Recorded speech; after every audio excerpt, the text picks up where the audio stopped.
देखिए, कांग्रेस पार्टी के राष्ट्रीय अध्यक्ष श्री मल्लिकार्जुन खड़गे जी द्वारा दिया गया यह बयान कांग्रेस की उस सोची समझी रणनीति का हिस्सा है जो भारत तेरे टुकड़े होंगे इंशाअल्लाह का ख्वाब एक आस्तीन के अंदर लपेटकर साबित करना चाहते हैं।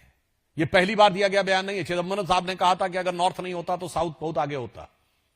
यह वही कांग्रेस पार्टी है जो खड़गे जी के प्रदेश के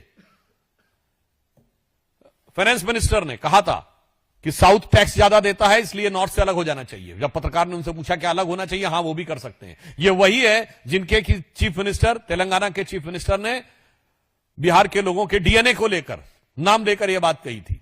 मैं माननीय खड़गे जी से पूछना चाहता हूं, ये आप तो पुरानी कांग्रेस के हिस्से थे, नरसिम्हा राव जी की कांग्रेस। उस जमाने की कांग्रेस तो ऐसी नहीं थी। तो मैं पूछना चाहता हूं, ये खरबूजे को देखकर खरबूजा रंग बदलता है तो समझ में आता है, मगर चेले को देखकर गुरु रंग बदलता है, यह मेरी समझ से बाहर है। राहुल गांधी जी जो आपके चेले के समकक्ष हैं, पर मैं यह भी कहना चाहता हूं, जी बिल्कुल सही बात है, केरल के लोग बहुत प्रबुद्ध हैं और अब वो अपनी प्रबुद्धता का परिचय भी दे रहे हैं। इसीलिए तिरुवनंतपुरम में 45 साल के लेफ्ट के शासन के बाद भारतीय जनता पार्टी ने अपना नगर निगम का चुनाव जीता है। केरल के लोग बहुत पढ़े लिखे हैं, इसीलिए लव जिहाद सबसे पहले केरल में पहचाना गया और केरल के कम्युनिस्ट पार्टी के मुख्यमंत्री वीएस अच्युतानंदन ने लव जिहाद शब्द का प्रयोग किया। फिर ओमन चांडी जो कांग्रेस के मुख्यमंत्री थे, उन्होंने इस विषय के ऊपर केरल विधानसभा में चर्चा की। 9 दिसंबर 2009 को Shahjahan versus state of Kerala case में केरल हाई कोर्ट ने इस विषय को माना कि एलिमेंट्स लाइक रोमियो जिहाद एंड लव जिहाद which is been said been seems correct, और केरल एसटीएफ ने इस पर रिपोर्ट की। केरल के लोग जितने प्रबुद्ध हैं उनके साथ कांग्रेस ने कभी न्याय नहीं किया। मैं खड़गे जी से पूछना चाहता हूं, जब देश की आजादी मिली तो सबसे ज्यादा रेट ऑफ लिटरेसी कहां थी? स्टेट ऑफ ट्रावनकोर में 47%, जब पूरे देश में 10% थी। फिर भी आपने कहा कि सारी शिक्षा दीक्षा कांग्रेस नहीं दी। मैं यह भी पूछना चाहता हूं खड़गे जी से कि न्यूटन से 250 साल पहले केरल स्कूल ऑफ मैथमेटिक्स ने कैलकुलस को खोजा, यह मैनचेस्टर यूनिवर्सिटी ने बनाया, यह मोदी जी की सरकार आने के बाद आपने आया। आपने तो कभी इसको सेलिब्रेट ही नहीं किया। मैं पूछना चाहता हूं कांग्रेस और कम्युनिस्टों से, कितनी बार आपने केरल के उस ज्ञान को सेलिब्रेट किया है? बिल्कुल, केरल से ही आदि शंकराचार्य निकले थे जिन्होंने संपूर्ण भारत में ज्ञान को स्थापित किया, मगर कभी भी कांग्रेस पार्टी ने उसको मान्यता नहीं दी या उसको वास्तविक सम्मान नहीं दिया। हां, उन्होंने किसको सम्मान दिया? तो मैं कहना चाहता हूं, केरल के लोग बहुत प्रबुद्ध हैं, मगर केरल के कांग्रेस और कम्युनिस्ट के जो नेतृत्व है वो बहुत खतरनाक है। मैं याद दिलाना चाहता हूं, 6 मार्च सन 2006 को केरल असेंबली का स्पेशल सेशन बुलाया गया। किस चीज के लिए?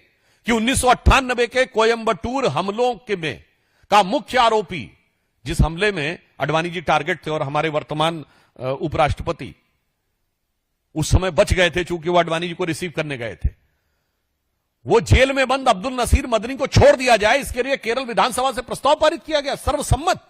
All Congress, all communist, not even a single MLA opposed.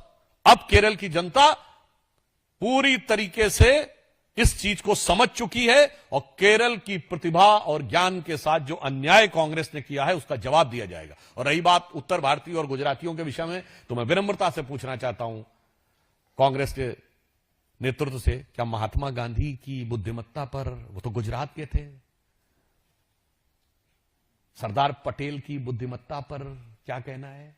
Pandit Jawaharlal Nehru तो धुर उत्तर भारतीय थे, कश्मीर से थे, उनकी बुद्धिमत्ता पे क्या कहना है? और इंदिरा जी, राजीव जी, मैं कांग्रेस से पूछना चाहता हूं वो क्या थे?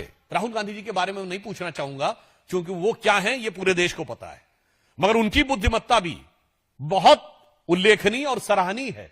क्योंकि 2019 के चुनाव में उन्होंने भाप लिया कि मैं हारने वाला हूं, तो उन्होंने अमेठी से इतना दूर उन्होंने कहा कि सीधे वायनाड पहुंच जाओ, उससे दूर वो जा ही नहीं सकते, फिर समुद्र आ जाता। तो इसलिए मुझे लगता उनकी भी बुद्धिमत्ता प्रशंसनीय है।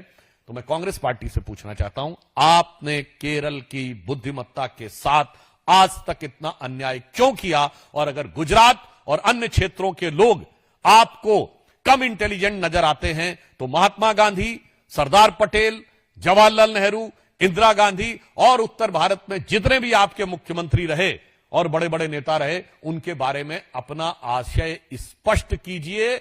इसका अर्थ सिर्फ यह है कि देश के अंदर किसी भी मुद्दे के ऊपर विभाजन कराना, विभेद पैदा करना, यह कांग्रेस की एक दुर्भाग्यपूर्ण दुर्नीति का प्रमाण है और इसका मुंह तोड़ उत्तर पूरे देश की जनता देगी और इन चुनावों में केरल की जनता देगी।